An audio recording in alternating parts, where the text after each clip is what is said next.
Come with me to the continent of Africa, where one of our faithful radio producers has sacrificed so much to reach his fellow countrymen for Jesus.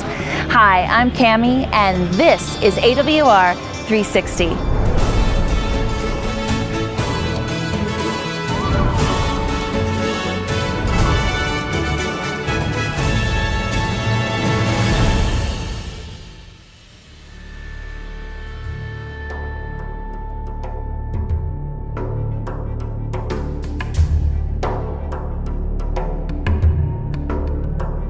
It was late one afternoon as I closed the door to my office at the AWR station. I would be gone for several days.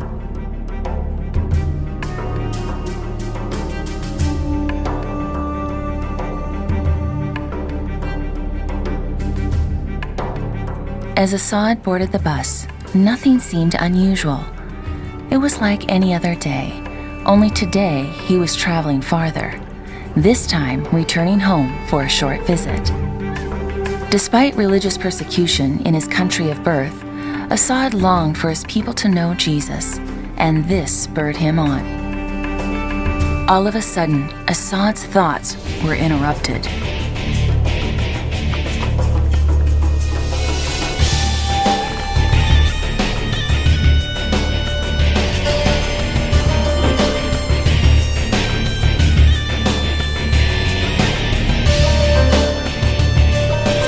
Cringed as they reached for me too, and then to my horror yelled, "This is the man we are looking for."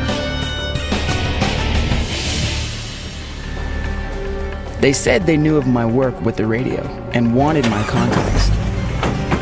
Unsatisfied with the answers I gave, they threw me into a large empty container.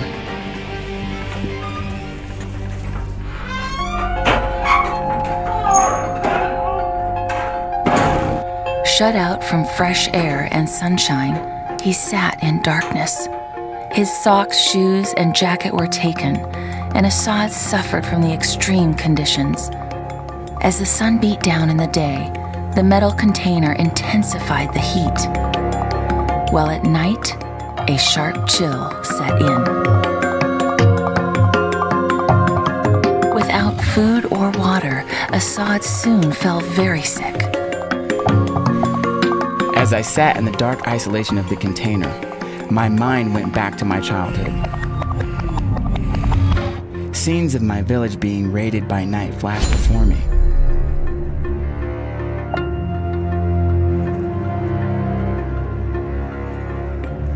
Those men had worn masks too.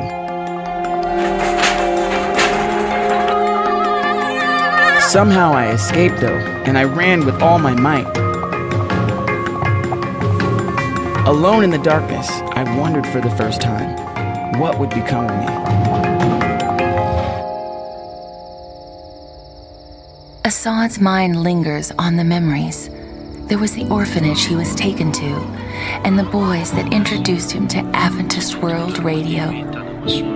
They huddled together listening, knowing that if caught, punishment would ensue. Christianity was not allowed here, but this only made them long all the more for the truth. Then there was that day when the orphanage director had called him into her office. Assad was old enough now, and he must leave the orphanage.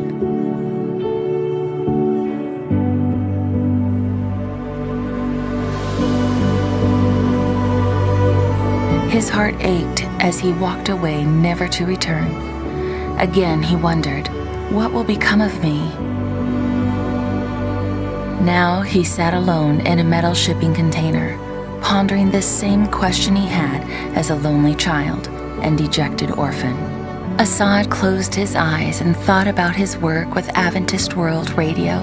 Since escaping his home country, Assad had been producing Adventist radio programs in his native tongue for his people back home. Christianity was forbidden in his country, but the radio could carry the message that missionaries could not.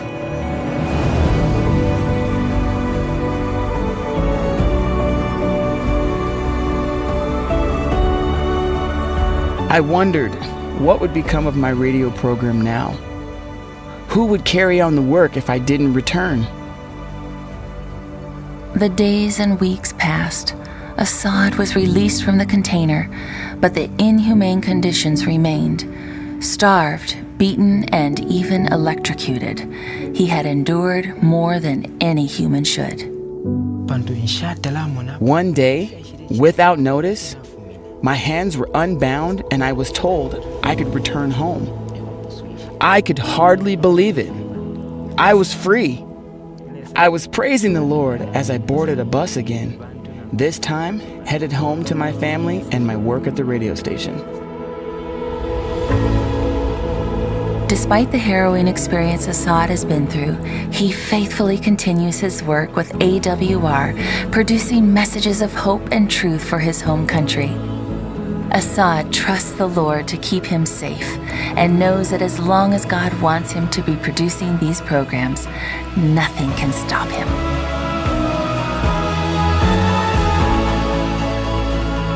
There are many others like Assad who have suffered great persecution to share their faith, and yet there are many more who still need to hear about Jesus.